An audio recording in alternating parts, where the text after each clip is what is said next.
Bill, all this talk, expectation, is something that you embrace coming off a 4-8 season, or is there some danger to pumping up a team this early?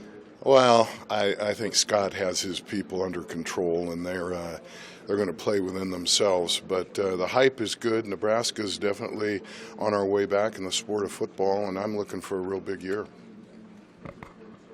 Do you get, in your conversations with Scott, do you get the sense of his internal confidence? I mean, he talks to us, but what do you get when you talk to him? Yeah, he tells it like it is. I think we've got some depth concerns still, but we've got a great deal of talent. We're in excellent shape.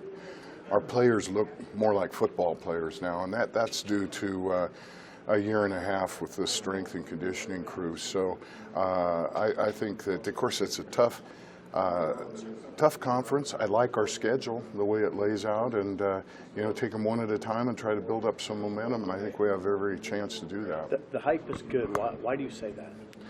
The hype? Yeah. The hype is good because this is Nebraska. We've got a brand, and we need to get it dusted off and back where it belongs. And year two, maybe that's not quite there yet. 3 sounds even a little bit better, but you heard Scott talk about the fact that we really don't have very many seniors on offense. So keep an eye on this program. I can't say 8, 9, 10 wins. I don't know.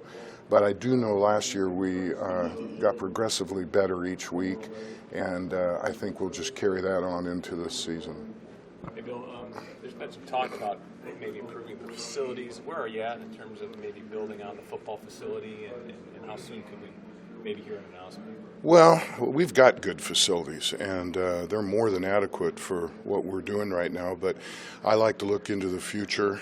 It's kind of been my thing to be a builder and make sure that we have the very best to take care of our student athletes and to attract the best talent. So we're looking at a football facility and that project, but we don't have any approval at this point, and we're a ways away from it if indeed we do it at all. You hired a couple of administrators, one of whom is the husband of the golf coach you hired. I know that's a unique situation. It probably doesn't happen very often in your line of work. Why did you decide these guys were important to add, and what role can they fill? Yeah, thanks, Sam. I didn't have the luxury of really observing and assessing my program when I took it over in October of 17. I had to get right into the football situation and then put together my senior staff with what we had. But it's been my practice in the past to bring people many times that have worked with me before. This is a little later than normal, but Garrett Classy and John Johnson are 2 of the best in the business, and we're very fortunate to have them, and they will complement the very good senior administrators we already have. Do you have any plans to make any other changes in your senior administrative staff? It gets tweaked along the way. We already have made some before Right. I hired John and Garrett, but I think we got a real good group here. Good experience, knowledge of Nebraska. Okay. What Garrett and John bring is knowledge of the bigger picture. They've been to Alabama and Wisconsin and Washington State. They've been in various different conferences and such, so that's really going to help us as we grow the program. Okay. Is one of them, do you want somebody to kind of be able to be a liaison for Hoiberg? Are one of these guys going to maybe fill that role? John Johnson will be my liaison to men's basketball. John was the athletic director at Weber State, had some great teams there, had some big upsets in the dance, but Fred reports directly to me, as does Scott and others, but I always have an administrator to take care of the busy work day to day and make sure things are going well administratively for the programs. Bill, you're a little reluctant to say put a number on wins in terms of success for football, because that's always a dangerous game, but what would you characterize as a successful season in year 2? Well, we really need to get to 6. We need to get in the postseason, get all those extra practices, get that recognition in college football. I know at Oregon when we started to build, we went 6, 7, 8, 9, 10. It just kind of worked out that way, and that momentum just carried it. Same at Washington State once we got things cleaned up there. So, we've won 4. I'd like to get 6, and who knows? It's a tough conference, and we're in a tough division.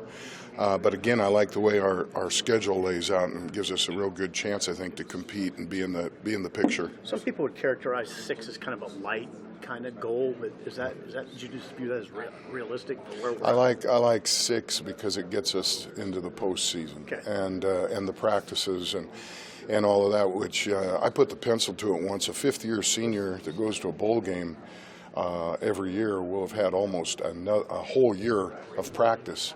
As compared to that senior that didn't go. So it's very important. It's like another spring football.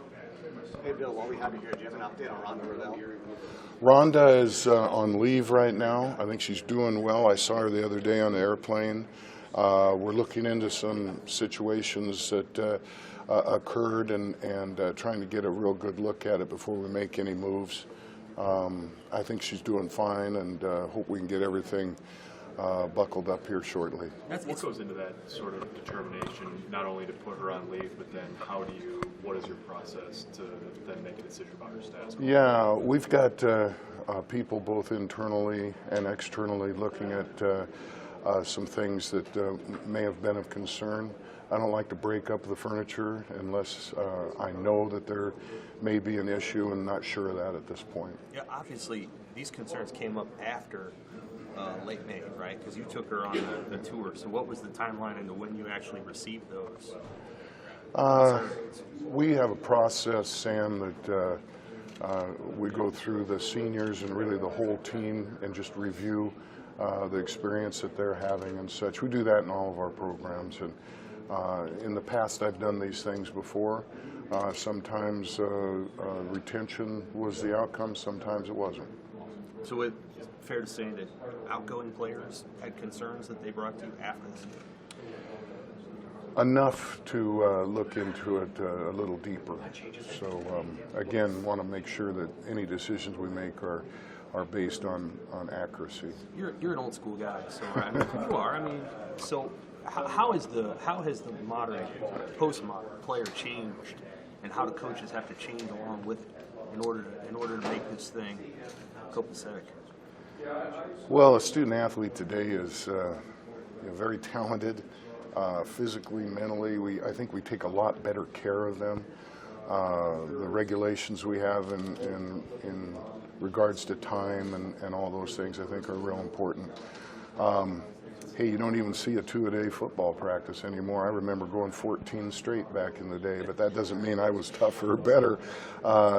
This is a millennial group. This is a different approach. I have 5 children myself, and 2 of them are college athletes, and the approach is different. And those that can't adjust as coaches and those in our program are going to have problems. But at the same time, I see where we're rolling in this industry, and I'm not necessarily liking it. When you talk about transfers and pay for play and those kind of things, I hope that we can keep the amateur piece at the forefront, and as long as I'm in charge, that's going to be the case. The NCAA is looking at that amateurs and maybe allowing players to profit off of likeness and things like that. Do you have any thoughts on that? Curious how it comes out. Again, these are topics that are at the top of the page anymore, and they are of concern to some. But again, we're in a different time and a different place than when I started in this business 50 years ago. Hey, BTN said that they were going to do some extensive coverage for the Nebraska-Iowa game later, and people are talking about Ohio State potentially being a game day event. Good. Is it nice to see? We'll take that. Is it nice to see Nebraska getting some of those Yes. big-time national recognition? And the Black Friday game and getting that rivalry heated up with Iowa, I think that's real important. Very pleased. My counterpart, Gary Barta, thinks the same way, and the conference has been super in the scheduling piece. Ohio State, hey, we'll take game day for Ohio State. We'll take game day for any of them. We need to get those things back in Lincoln. And if we're on a roll at that time, I think I know the Buckeyes are going to be tough too. That might make a lot of sense, and we'll welcome them with open arms.